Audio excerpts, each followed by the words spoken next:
Okay, so Erica is presenting today, but before she gets started, I just want to say a quick note about midterm grades and paper revisions, right? By and large, everybody's doing fine. I have your exams to get back to you at the end of class. The vast majority of grades in the class are A's or B's. Even those of you who have C's could easily work your way up to a B, right? I'm not worried about anybody. If you want to get started on improving that grade, one of the first things you can do is start revising the paper that you just submitted last week, right? So look at the feedback on the paper, revise the paper according to the feedback, and you can improve your grade on the paper by up to 1 full letter grade, right? So if you currently have a B on the paper, you work your way up to an A, right? If you currently have a C, you work your way up to a B. You will not lose points for doing revisions, even if you somehow manage to make the paper worse. Me. Yeah. At any rate, yeah, the worst case scenario is that you don't gain any points, right? The amount your grade will go up will depend on the quality of the revisions. So it would probably be a good idea, if you plan to do this, to come and talk through the paper with me as well, right? Remember too that revision and editing are not the same things, right? I'm not really concerned with having you go through and fix spelling errors or grammar mistakes. That's not the same thing as revision. Revision means actually rethinking your thesis, rethinking the way you've arranged the paper, maybe adding or cutting material, right, in order to strengthen the argument. So the paper will be due, the revised paper will be due on Monday, March 27th, 11:59 p.m. in the Dropbox. So anybody have any questions about this? So we can't lose any of our original grade? No, yeah, your grade will not go down. That's what's important. Yeah, like I said, worst case scenario is that the grade doesn't improve. Best case scenario, it improves by 1 full letter grade, right? So even if you have if you're on the cusp of an A minus, like with a B plus, it's still worth your while to do this, right? Just push your grade up that little bit, just over the hill into A range. Okay, anything else? All right, so I'll turn it over to Erica for now.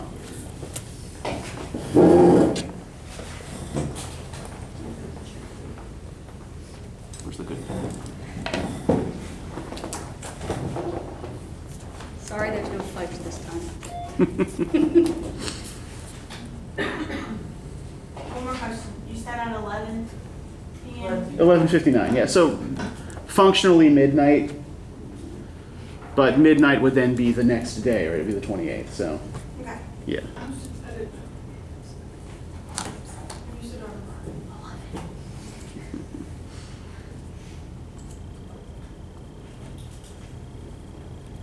So, my presentation is on the Golden Bough in the wasteland.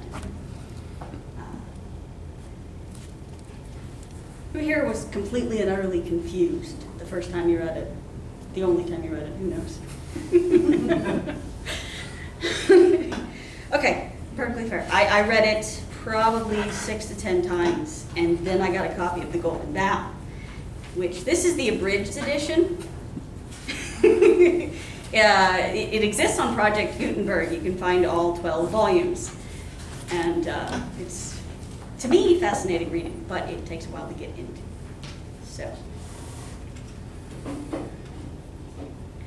So the name the Golden Bough was originally coined, from what I can find, in the Aeneid.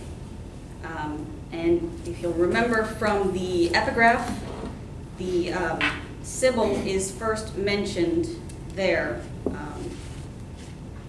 Sorry, I did not mark the page.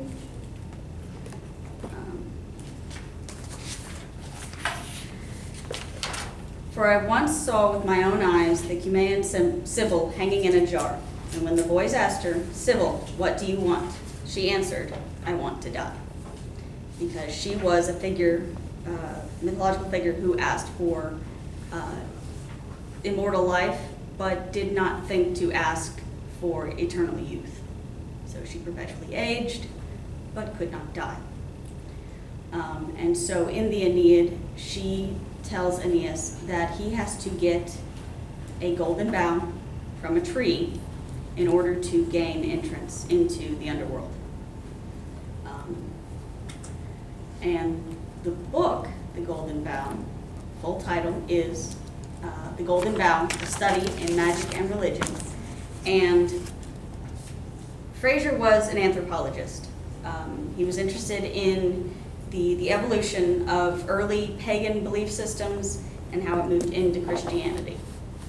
And so you'll see a lot of that in The Wasteland, and actually in From Ritual to Romance, having to do with the Grail legend.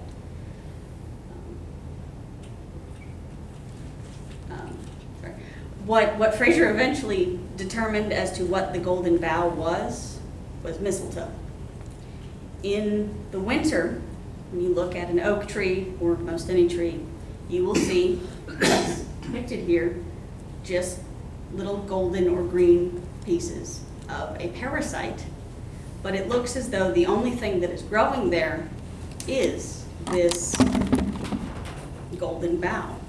And so the ancient Druids would have a ceremony where they would take a golden sickle and they would climb the tree to cut it down and made sure it never touched the ground. And it was used in rituals throughout the rest of the year as part of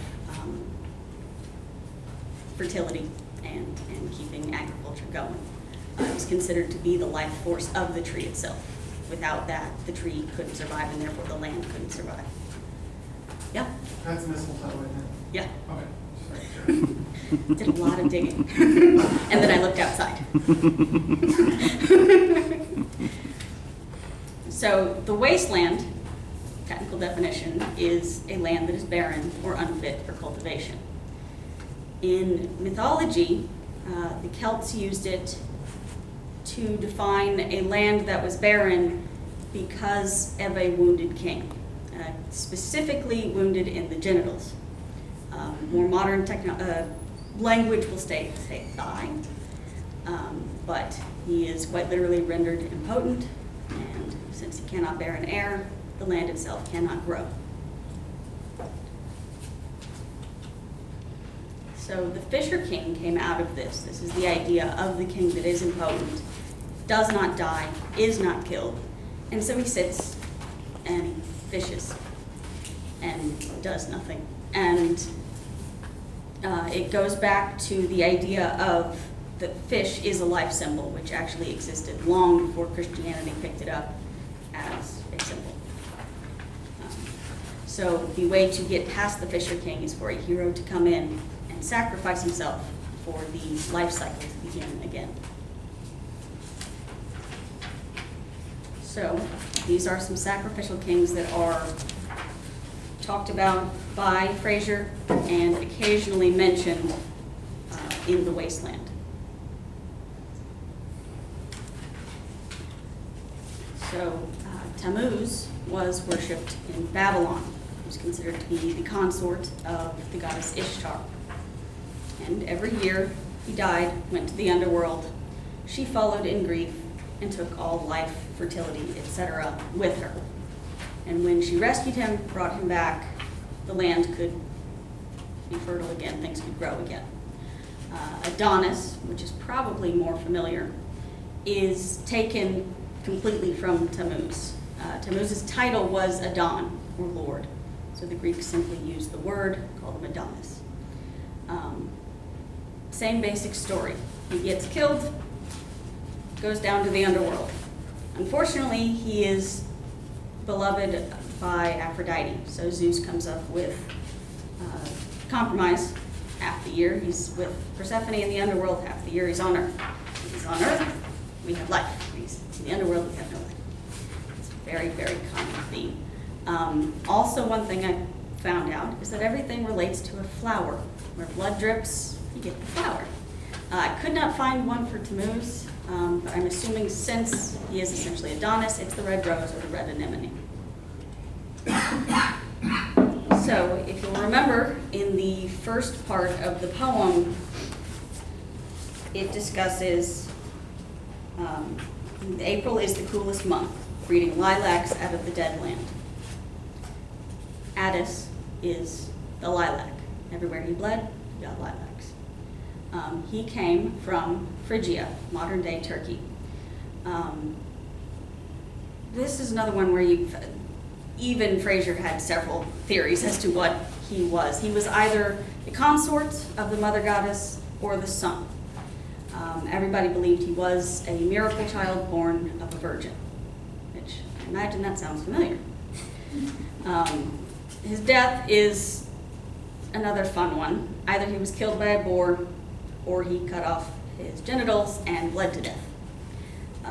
Fraser himself believes that, and I quote, "This was clearly an attempt to account for the self-mutilation of his priests, who regularly castrated themselves on entering the service of the goddess."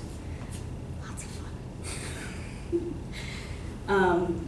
Osiris is another one that kind of blends not necessarily the life-death rebirth cycle, but moves more towards Jesus and Christianity, where by dying, he gives safe entrance into the underworld. By coming back to life for a short amount of time, he's able to teach the way to get into heaven or the underworld or wherever. And his flower is the lotus or the fleur-de-lis. Lots of confusion on that. And Jesus.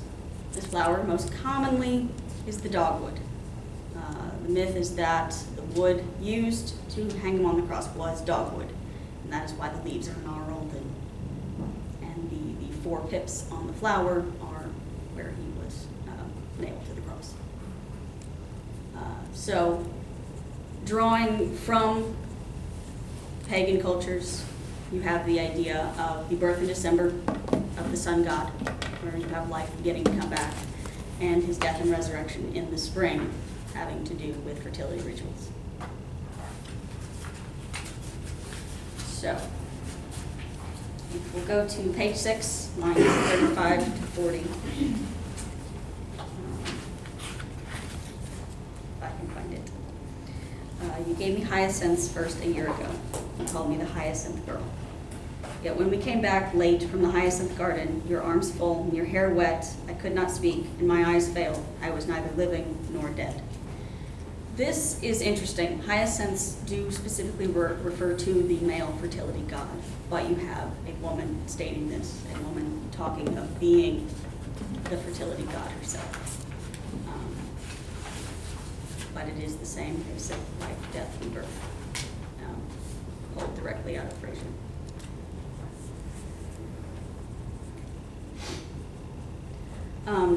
This has to do with the tarot deck. I imagine it confused many, many people, but it was actually quite fun to do some digging. Pulling out Edith Hamilton mythology and everything. But here's the man with 3 staves, and here's the wheel. And here's the one-eyed merchant, and this card, which is blank, is something he carries on his back, which I am forbidden to see. I do not find the hanged man. Fear death by water. The hanged man is that perpetually sacrificed God, man, person. And so typically associated with Christ. But it's also associated with Odin, the Norse god,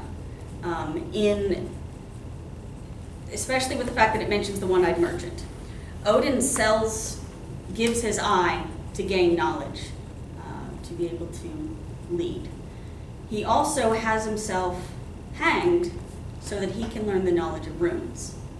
When you put this together, you get a sacrificial king, sacrificial god again.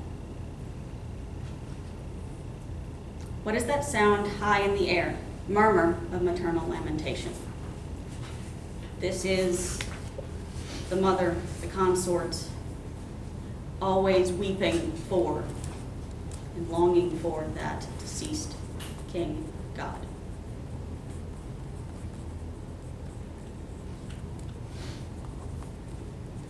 And here at the end, we have the Fisher King. I sat upon the shore, fishing with the arid plain behind me, shall I at least set my lands in order. What has been determined from scholars is that Tiresias is the Fisher King in this story. He is a Grail Knight. He is the blind Grail Knight. And in sacrificing himself, he brings life back to the kingdom. At the end of the poem, we come back to April, and it is his time to be sacrificed.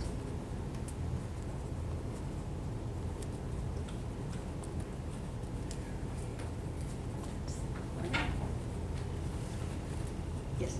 So you're saying that all the poems were a cycle back to the beginning? Okay. If you're reading it directly from the idea of Fraser, and dealing with Jessie Weston's Grail mythology, she pulled directly from Fraser as well. So anytime it references Jessie Weston and Ritual to Romance, it's technically referencing Fraser and the Golden Bough. Right, essentially what Weston was doing, right, was taking the general outline of the life, death, rebirth god in the Golden Bough and applying it to the Grail cycle, right? And proving that the Grail cycle was not originally Christian. It was simply tacked on to Christianity.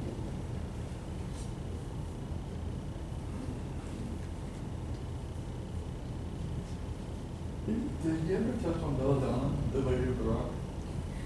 Because the belladonna is another word for nightshade, and it's a reference to the Queen of Cups. So I didn't know if you ever touched on that or not. Not that I saw, not that I found it anywhere I was looking. And books are very dense. It's possible that I just There's not a single one of them that says very plainly what they're saying. You have to read 30 pages of essay to condense down to figure out that he's looking at the evolution of religion. Yeah. No one ever explicitly states, this is what Fraser's trying to do, this is what Eliot's trying to do. One interesting thing I discovered as I was reading it was the injury to the Fisher King, the thigh or the genitals, King Henry VIII, he was injured in that specific way in a hunt. And that's, in theory, not fiction. So it's quite interesting to see it in somewhat real life. And you see that direct connection as well in the Adonis and the Attis myths. Attis supposedly castrates himself. Adonis is gored by a boar in the genitals. But yeah, keep the belladonna of the rocks thing in mind, because yeah, we can certainly pick up on that later. And what is the Fisher King again? Tiresias? That's one theory I found. Smith, it wasn't anywhere else, and that did kind of bother me, that I couldn't find it anywhere else. But because he's only mentioned in the fire sermon, the hanged god, or the hanged man is mentioned several times, but it's directly mentioned in relation to Tiresias in the fire sermon. And that I think is where it comes from. Did you mean the Fisher King in the poem or the Fisher King more generally? I don't know. I just wrote Fisher King and then I remember hearing a name and I couldn't remember what name you said at the very end. That's just an interpretation, at the very least. It's tying it back to the Grail legend, and something with Percival and the same idea. Can you maybe give us just a quick rundown of who the Fisher King is in the Grail legend? He is the hero that comes in. He is he's the killer of the god. The idea that you keep what you kill. When you have the very second you see that the king is injured in such a way, he must be killed. And if no one kills him, then the land dies. And so he becomes that Fisher King, that idea of the useless king who turns the land barren. That makes better sense. Thank you. There's a lot of, in the there's a lot of references to Shakespeare. Was Eliot just a fan, or did you find anything like on Eliot that might connect to Shakespeare? It's just the rain. That I wasn't sure. I really focused. There's a lot. So I really focused on the Golden Bough and out of the Golden Bough into Eliot to try. Well, or some of them come from the Tempest, and I mean that's a lot about. I don't know. There's magic in it, and the Fallen King. yeah. So it is probably likely. just a connection. It is likely tied, likely referencing that, hey, maybe this king is also. Yeah. But I did not look. I was just wondering. Why do you think T.S. Eliot created the one-eyed merchant card? Curious, like, and you know, you said it alluded to Christ and Odin, but why create one? He used all the other ones. Because it is a sacrifice. It was not something, I mean, it's something that happens in battle. It's another wound. But in the case of Odin, it is a sacrifice. And so it's the idea of blinding and yet being able to see better than anyone else. The one-eyed merchant is also connected to the figure of the Smyrna merchant later in the poem. Most of Eliot's tarot, like the man with three staves, the wheel, and the hanged man are real tarot cards. The others are made up. There is no Phoenician sailor. There is no Belladonna of the Rocks. They're made up for his own purposes within the poem. And they never existed. Digging back to the origins of the tarot, it was not something that anyone ever had in recorded history.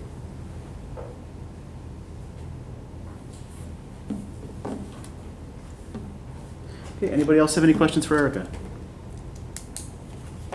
All right, you're off the hook.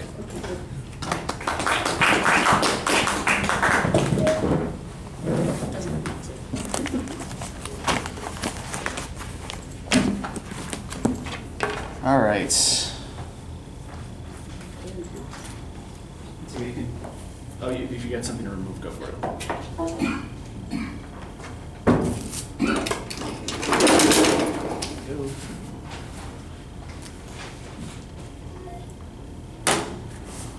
Okay, so Erica gave us one particular way in to understanding this poem, right? As an expression of a particular mythic pattern, like an idea of mythic patterns that was particularly prevalent in Eliot's day, right?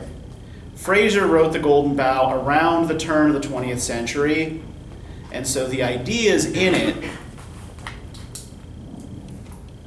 are really influential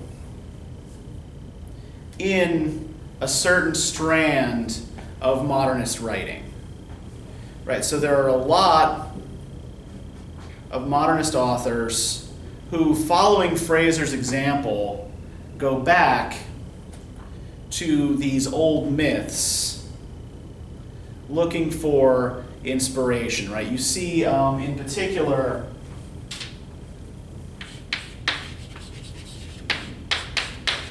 right, the Irish novelist James Joyce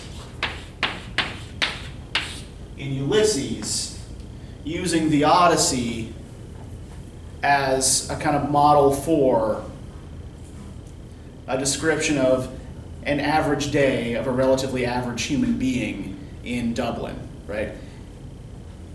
Each episode from the Odyssey is used to sort of illustrate a different portion of Leopold Bloom's day.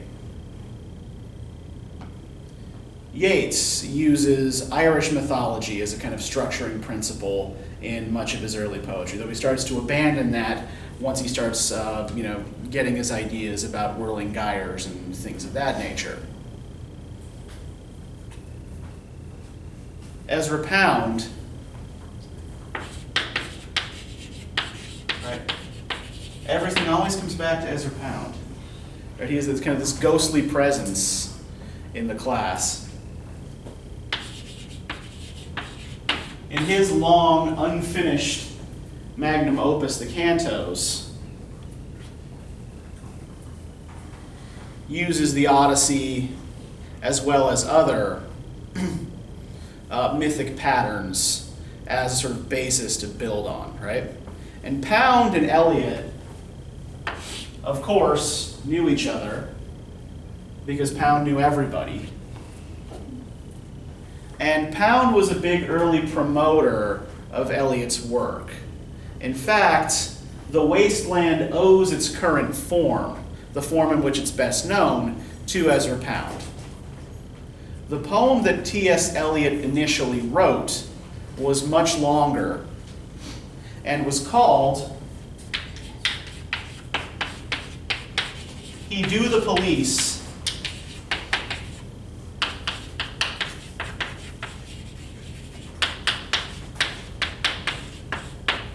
in Different Voices. So what Ezra Pound does is cut a lot of the material from Eliot's poem that he thinks is extraneous and helps to sort of concentrate the meaning and the imagery, right, to this central image of a barren wasteland, right? Modern Western life as an empty plain, which is something that's present in Eliot's original poem, but it's buried under a lot of other stuff as well. The way Eliot typically liked to work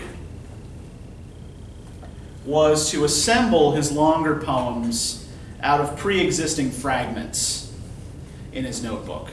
Right? He would write poems that he wouldn't publish, and over time, sort of compile them together into these collages.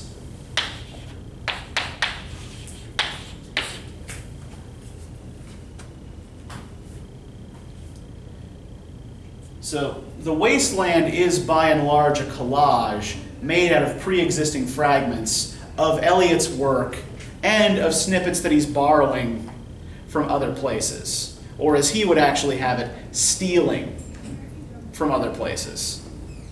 To give you some insight into how Eliot described his own method, sort of where he gets material from a critical essay he wrote in 1920, so around the same time The Wasteland is published, on the minor Renaissance playwright Philip Massinger.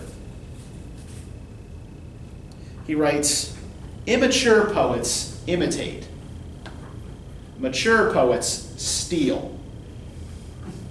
Bad poets deface what they take, and good poets make it into something better or at least something different." So Eliot's method largely consists, at least at this stage in his career, of taking and transforming elements from a variety of sources. And we can detect a number of different sources in The Wasteland, right? There are borrowings from Dante. There are borrowings, as Jesse noted, from Shakespeare, particularly from The Tempest. Borrowings from the 12th century French poet Arnaud Daniel. Borrowings from Baudelaire.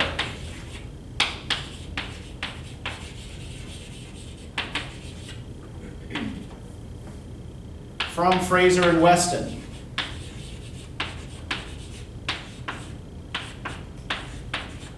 From St. Augustine. So are we saying you borrowed these instead of stole these? Well, stolen, transformed, right? The basic point here, right, is that he's building something new and something different out of pre-existing materials, right? With the Grail legend,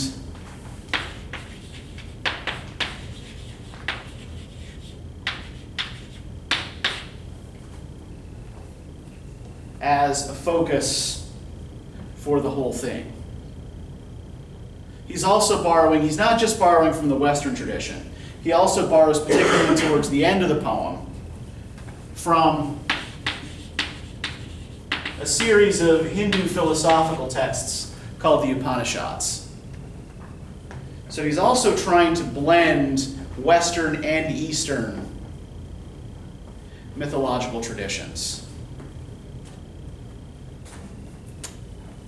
Now, the point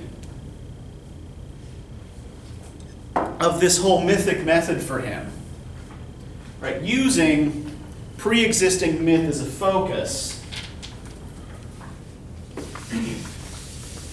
it's not necessarily an idea that he got from reading Ulysses. He was working on what became The Wasteland as early as 1909. Ulysses comes along a bit later, but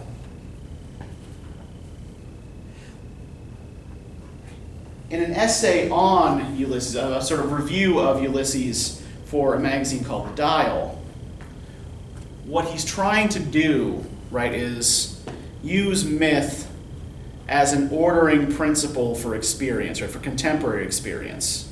The way he writes, in using the myth, in manipulating a continuous parallel between contemporaneity and antiquity, Mr. Joyce is pursuing a method which others must pursue after him. They will not be imitators any more than the scientist who uses the discoveries of Einstein in pursuing his own independent further investigations. It is simply a way of controlling, of ordering, of giving a shape and a significance to the immense panorama of futility and anarchy, which is contemporary history. So this is a direct riposte to the romantic idea of creativity, right? How many of you have read, well, we've all read Wordsworth, right? We've had our little jokes in here about Wordsworth, right? So what's Wordsworth's theory of poetic creation? What does the poet do in Wordsworth's work? You sit in the empty field with a pond in the distance, you know, with butterflies flying around. Right? You commune with the daffodils, right? You go out and you watch the daffodils dance, and then you go home and you sit in your quiet room and you distill all of your feelings about that into poetry, right? So Wordsworth, to paraphrase, regards poetry as the spontaneous overflow of emotion recollected in tranquility, right? You experience some sort of powerful personal feeling, and then you pour it all out onto the page. So for the Romantics, right, poetry is personal, subjective. It's a recollection of your own emotional experiences. Right. Probably as provoked by some particular natural objects. Now, what Eliot is trying to give us is a means of ordering experience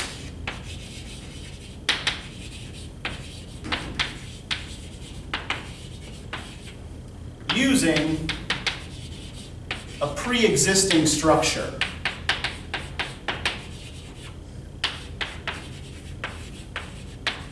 And myth is not arbitrarily chosen as that pre-existing structure.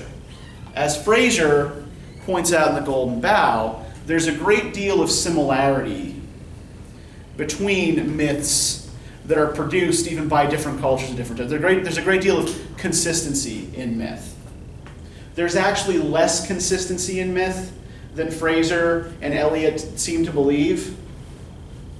But what they're interested in is the similarities, right? Similarities across cultures.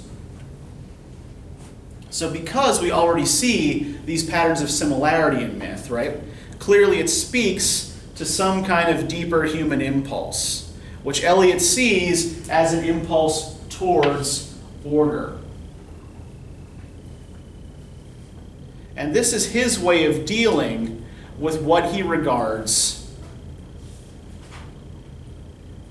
as the flooding tides of anarchy in early 20th century Europe. I mean, remember, this poem is first published, I think, 1920? 1922, but he'd been working on it for a much longer period. First published in 1922, so yeah, Allison. Was the longer, before Ezra Pound edited, was that ever published? I mean, yes, but not prior to The Wasteland. In fact, somewhere in my office I have the full unedited typescript of the poem. Eliot was part of my dissertation work. It was primarily on Louis MacNeice, who we're going to be reading at the end of the semester, but Eliot was brought in for comparative purposes. So, The Wasteland's published in 1922. After a lengthy and difficult quest to find a publisher, surprise, surprise, a lot of people simply didn't want to touch this. So we're dealing with the world in the immediate aftermath of the First World War. Right? And the war provoked a variety of different artistic responses. Right? On the one hand, you had Dada, which just embraced anarchy, suggested that you could not make serious art in a fallen world. And on the other hand, you have groups like Pound and the Imagists, who are interested in sort of concentrating poetry down to this sort of pictorial essence. And Eliot's coming in more on the side of the Imagists, right? That you need to order and organize experience, you need to order and organize chaos. And you do that by taking pre-existing fragments, pre-existing elements, and organizing them into a new whole, according to a mythic model, an ancient model, right? So you thus harmonize the ancient with the contemporary. Right? Everything old is new again. So let's try and think about how this is actually accomplished in The Wasteland. One thing that the original title of the poem tells us, so if the poem was called "He Do the Police in Different Voices," do we expect to find a single unifying speaker in the poem? There are some critics who argue that Tiresias is the overarching organizing speaker. I tend to disagree. I see the poem instead as a series of discrete dramatic monologues spoken by different characters.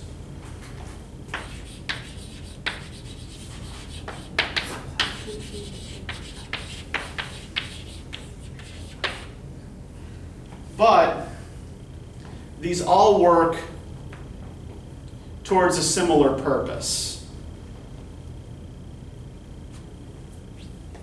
Almost every dramatic monologue in the poem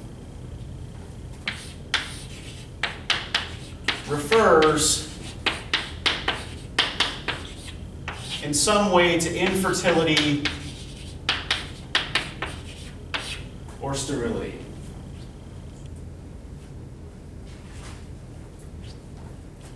And the infertility of the land is connected to the infertility of the people.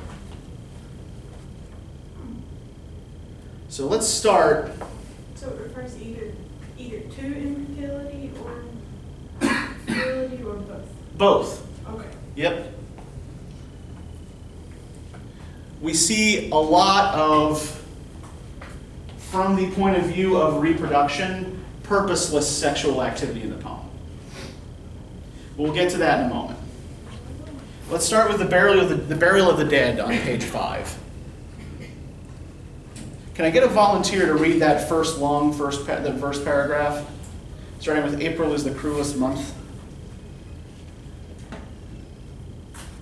All you have to do is read words. All right, go for it, Daniel. April is the cruelest month, breeding lilacs out of the dead land, mixing memory and desire, stirring dull roots with spring rain. Winter kept us warm, covering earth in forgetful snow, feeding a little life with dried tubers. Summer surprised us, coming over the starboard sea with a shower of rain. We stopped in the colonnade and went on in sunlight into the Hofgarten and drank coffee and talked for an hour. Bengard, Kien, Russen, Stammen, Os, Latalen, etched, Dutsen. And when we were children staying at the Archduke's, my cousin's, he took me out on his sled and I was frightened. He said, Mary, Mary, hold on tight. And down we went in the mountains. There you feel free. I read much of the night and go south in the winter. Okay, thank you, Daniel. Okay, so one feature that we see here, that line that you really stumbled over, a lot of high modernist poetry, and Eliot definitely falls into that high modernist category, although he is actually much more forgiving of and interested in pop culture than, say, Wyndham Lewis or Yeats would be. Most of these guys write in a polyglot idiom. That is, they will throw in phrases from other languages and not bother to translate them for you. Now, a lot of this has to do with issues of audience. In 1922, there were a lot of people, educated people, particularly living in Europe, a lot more people who would be able to read and understand a variety of different languages, right? I think we tend to be in America much more monoglot than people are in a lot of other countries. We don't actually start any meaningful language instruction until high school, and some universities even no longer really require it. So even today, you know, your average European who reads French or German probably also reads English and maybe one or two other languages, right? You know, when you drive an hour in any direction and you're in another country where they speak a different language, it makes sense to understand several. Now you will also see a lot of Greek and Latin.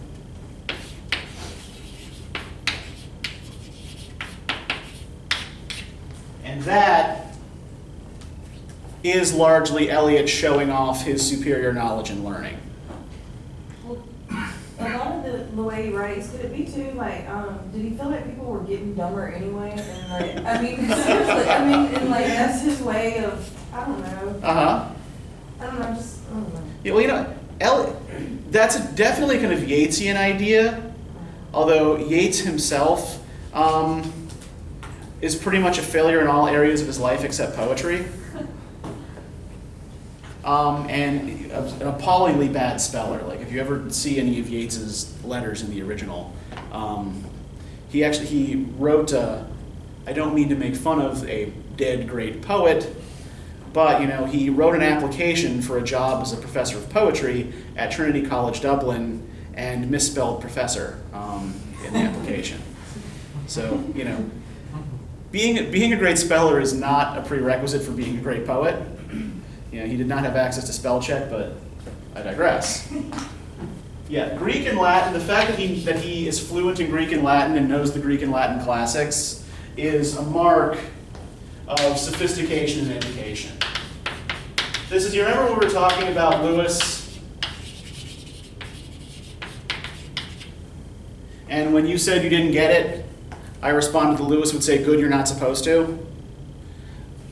That's Eliot doing the same sort of thing, right?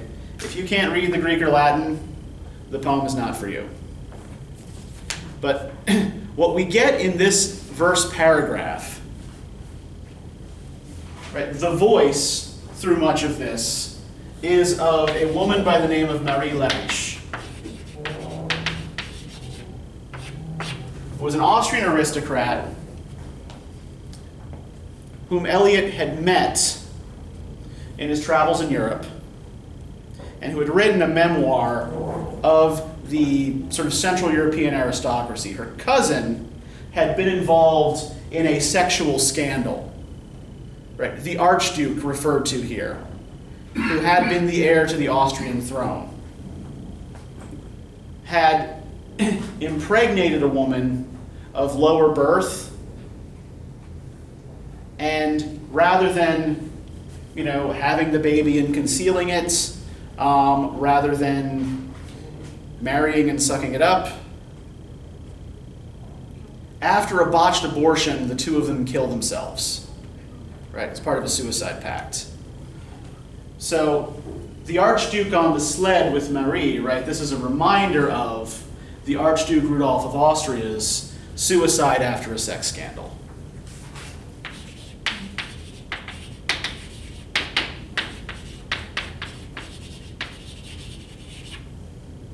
So, okay. Never mind. Okay. April is the cruelest month, bringing lilacs out of the dead land, mixing memory and desire, stirring dull roots with spring rain, right? So this is when the land is supposed to be coming back to life. But as we get to the second verse paragraph here, right? What are the roots that clutch? What branches grow out of this stony rubbish? Son of man, you cannot say or guess, for you know only a heap of broken images, where the sun beats and the dead tree gives no shelter, the cricket no relief, and the dry stone no sound of water. Only there is shadow under this red rock. Come in under the shadow of this red rock, and I will show you something different from either your shadow at morning striding behind you, or your shadow at evening rising to meet you. I will show you fear in a handful of dust. Or when I first read this poem in high school, I wrote that line all over all of my notebooks, just thought that was awesome. It just sounded really metal. I had no idea what it meant. But I will show you fear in a handful of dust, right? So let's think here about what dust. Yeah, remnants of earth. Yeah, remnants of earth, right? Remnants of anything, right? Things that decay turn into dust, right? Remnants of decay. And do we regard dust as particularly fertile ground for growing anything in? This is another image of sterility, right? I will show you fear in a handful of dust. Right. I will show you a handful of soil out of which nothing is going to grow, right? The end of the line. This should terrify you. This should frighten the hell out of you.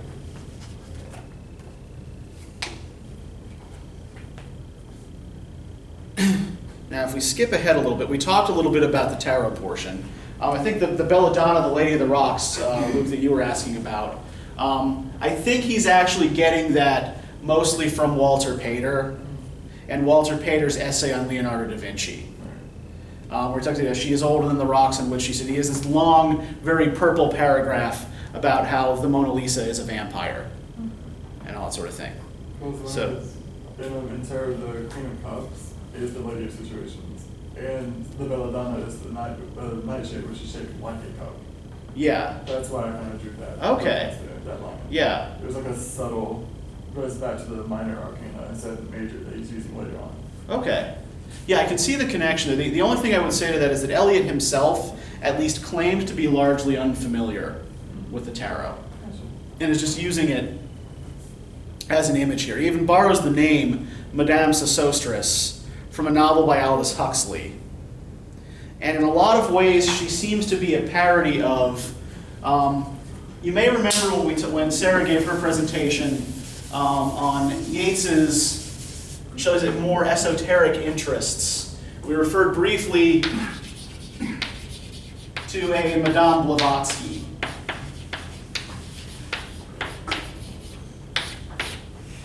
Who was running around London working as a medium and selling to well-heeled patrons a kind of blend of Western and Eastern mysticisms that she called theosophy. So Madame Sosostris, I think, is a reference to Madame Blavatsky. And most of the cards that she mentions do have connections with other parts of the poem. For example, when she says here, fear death by water,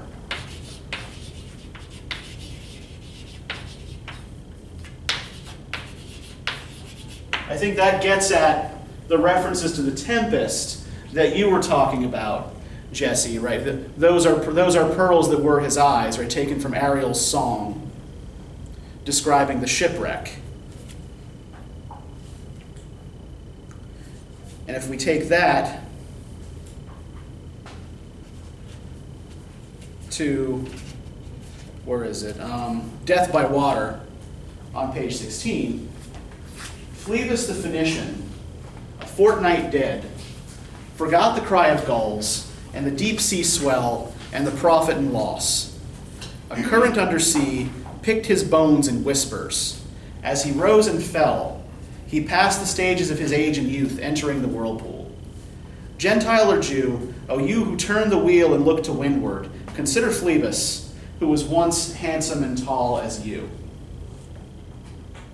So we have this image of the drowned sailor, the sailor who dies by water. And I think it would be fruitful to compare this to other corpse images in the poem. Right? For example, in the Burial of the Dead, in which the two friends are talking and one asks about that corpse that you buried in your garden. Did it sprout? Right? When the god dies, in Fraser's conception of things, right? It's ultimately to bring fertility back to the people in the land, right? So the corpse that's planted is supposed to sprout.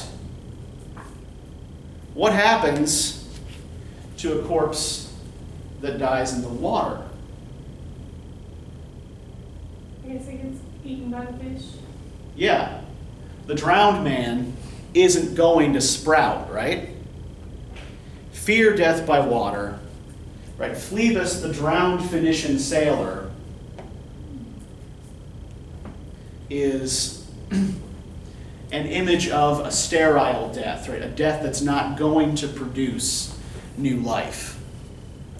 A death that does not rejuvenate the wasteland. This is connected as well. Right? We can just sort of keep playing back and forth with the passage in, is it in the Game of Chess?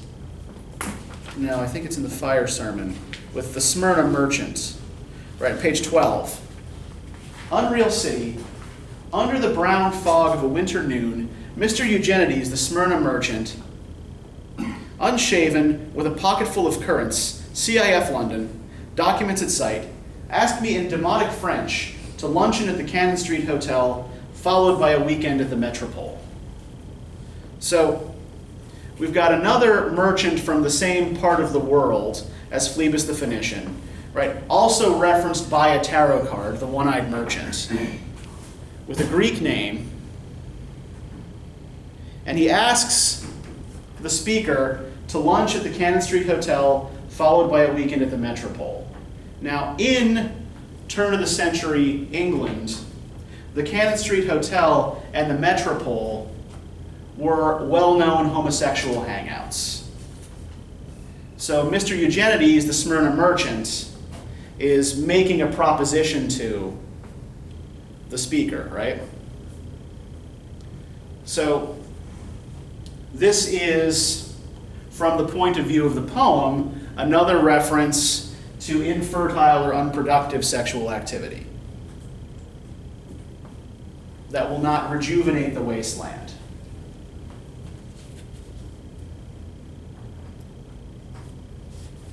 Similar situation when we look at, where is it? Okay, page 7. Also during Madame Sosostris's little monologue. I see crowds of people walking around in a ring. Now this isn't glossed here, but the crowds of people walking around in a ring. How many of you have ever read Dante's Inferno? Okay, a couple of you, right? So, who are the people in the Inferno who are walking around in the ring? The unbaptized? It's not the unbaptized. No, they actually don't get punished, but they don't get rewarded either, right? They just get that. Pardon? I'm trying to figure out something. Pardon? Sinners? It's a certain kind of, a certain species of sinner, right? It's the sinners that Dante calls the violent against nature, right? The misusers of their sexual power. The sinners for whom there is still hope. It's paradise. If they're in Inferno, there is no hope for them. The Inferno. Yeah. Okay. Yeah, in the Inferno, right? Right, The idea is that you're there for good. Right? Do not. It's not like there's a terrible video game based on Dante's Inferno in which you can, in fact, go down into hell and choose to save or not save the various sinners. It's like, no, you don't understand the poem. Okay, but I digress. Time to calm down. Yes, Luke. Actually, at the end of that, they don't get rescued. Oh, they don't. No. Oh, they actually entrap Satan back in there. They don't go up to heaven. Okay. It's weird. Well, all right. At least there's that. Hold them in, it's weird. Uh-huh. Don't like it. It's a waste of like 2 weeks. Fair enough. But so the point here, though, right, is the various borrowings, right, from Shakespeare, from Dante, right, they're all borrowings that add up to this particular theme, right? And I think we kind of see this expressed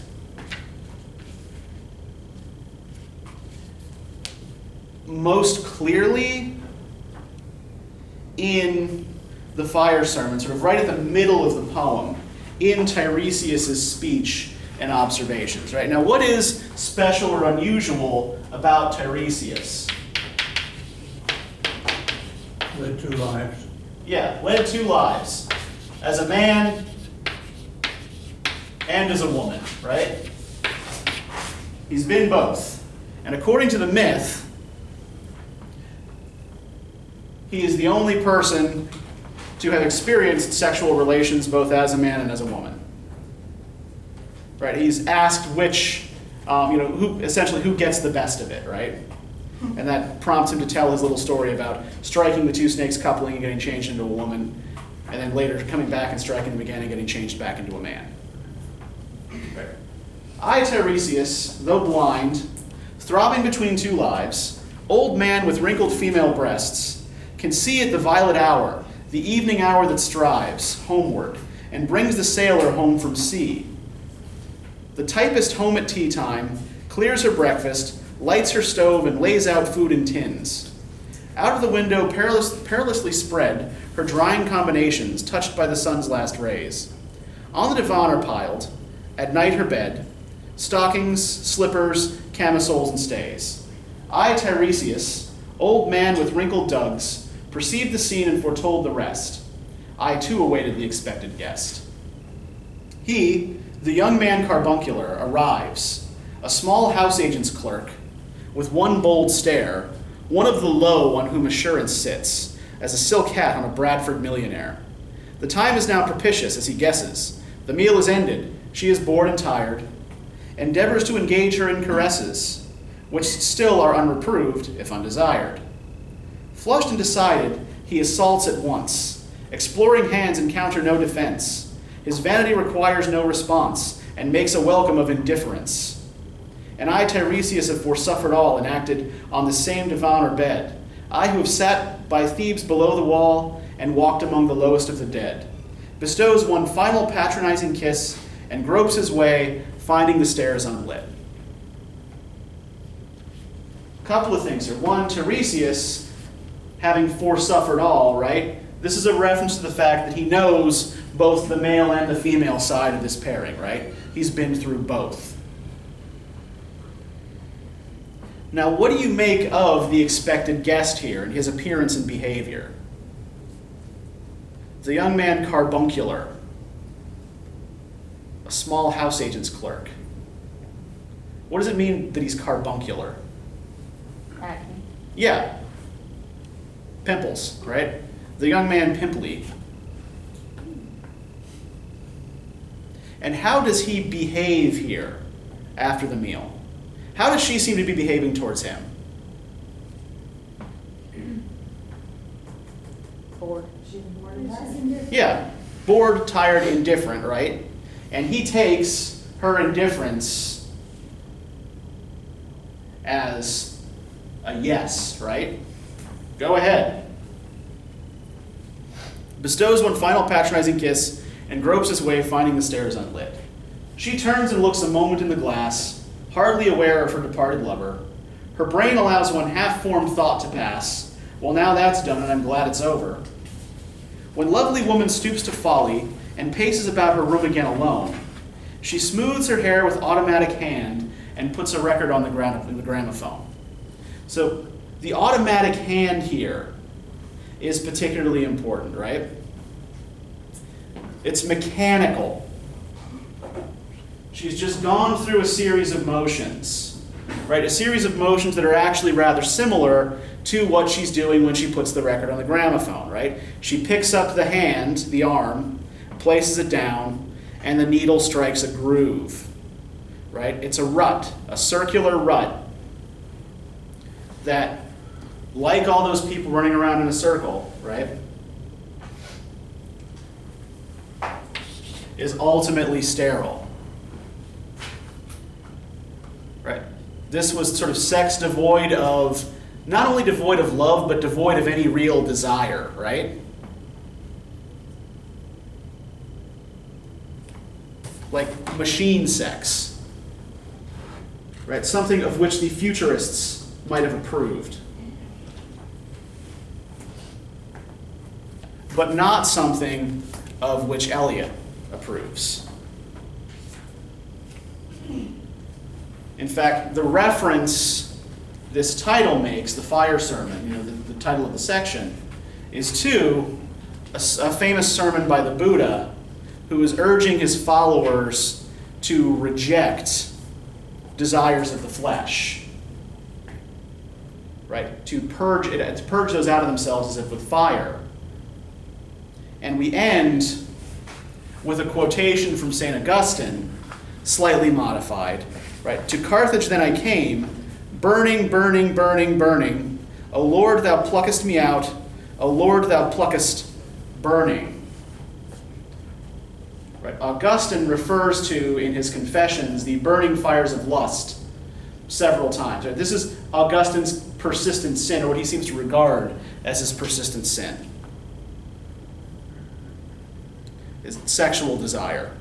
And so, throughout the Confessions, he is asking God directly to purge him of lust, to purge him of desire. And he achieves his conversion/salvation once he is finally able to master or conquer his fleshly lusts. Who is he referencing? Sorry. St. Augustine. Now, of course, the problem, from the point of view of a poem like The Wasteland, right? If the problem with modern society is its sterility, if people are stepping back from sexual activity, from sexual desire entirely, right? Does this do anything to rejuvenate the wasteland? Does this do anything to heal the Fisher King's wound or return the land to its proper state? It's an abdication of duty. So Augustine, from Eliot's point of view, or from the point of view of the poem anyway,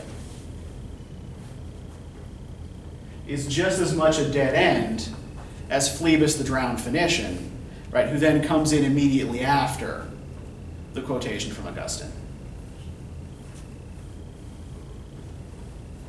these various corpses that will produce no vegetation. Now, let's look at the last part of this. Part 5, what the thunder said. 'Cause this is really, I feel like we're running short on time, aren't we? Where are we for time? 10 minutes. 10 minutes? Okay, great. This is where the Grail myth stuff really comes together.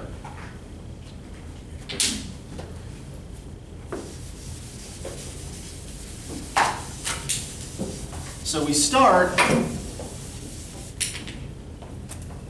with a reference to the passion and crucifixion of Christ, right? After the torchlight red on sweaty faces, after the frosty silence in the gardens, after the agony in stony places, the shouting and the crying, prison and palace and reverberation of thunder of spring over distant mountains, he who was living is now dead. We who were living are now dying with a little patience. So the death has occurred, but not the resurrection. Here is no water, but only rock. Rock and no water in the sandy road, the road winding above among the mountains, which are mountains of rock without water. If there were water, we should stop and drink. Amongst the rock, one cannot stop or think. Sweat is dry, and feet are in the sand.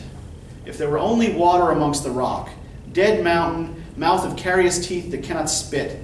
Here one can neither stand nor lie nor sit. There is not even silence in the mountains, but dry, sterile thunder, without rain. There is not even solitude in the mountains, but red, sullen faces sneer and snarl from doors of mud-cracked houses. If there were water and no rock, if there were rock and also water, and water, a spring, a pool among the rock, if there were the sound of water only, not the cicada and dry grass singing, but sound of water over a rock, where the hermit thrush sings in the pine trees, drip, drop, drop, drop, drop, drop, but there is no water. Who is the third who always walks beside you? When I count, there are only you and I together. But when I look up ahead, up the white road, there is always another one walking beside you, gliding wrapped in a brown mantle hooded. I do not know whether a woman or a man or a woman, but who is that on the other side of you? Right. This connects us back to the shadows at the beginning, right? Your shadow before and your shadow behind.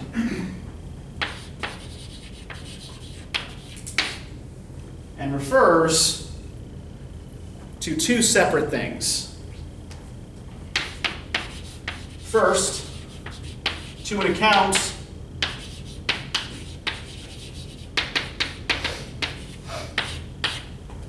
of an Antarctic expedition, in which the three men who were on the expedition were always weirdly conscious of a fourth being with them, even though they knew there wasn't, right? So Antarctica being itself a wasteland.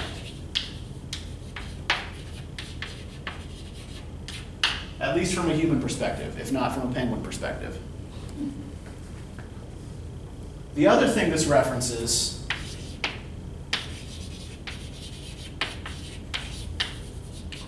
is an episode from the Acts of the Apostles, in which the disciples are on the road to where's the Gospel of Man? The Gospel of Luke, I think.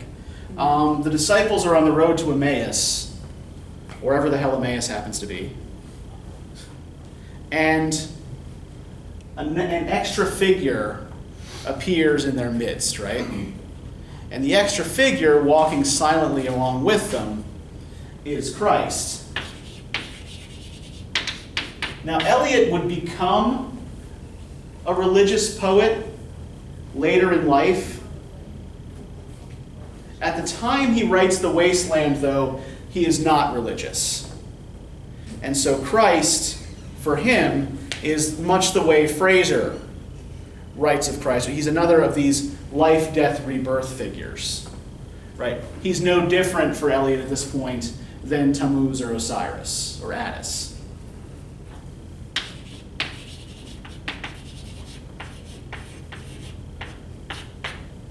So the shadow of the dying god is among them. but they can't pin him down. What is that sound high in the air, murmur of maternal lamentation? Who are those hooded hordes swarming over endless plains, stumbling in cracked earth? Ringed by the flat horizon only, what is the city over the mountains? Cracks and reforms and bursts in the violet air, falling towers. Jerusalem, Athens, Alexandria, Vienna, London, unreal, right? The destruction of the great cities of the earth, falling apart. Now we're about at a time, so I do just want to get to one of the lines this closes with, the idea of these fragments I have shored against my ruins. We're looking at a poem that sees contemporary life as broken, ruined, sterile. And so these fragments, right, what he's done in the poem is picked up like a magpie, these various fragments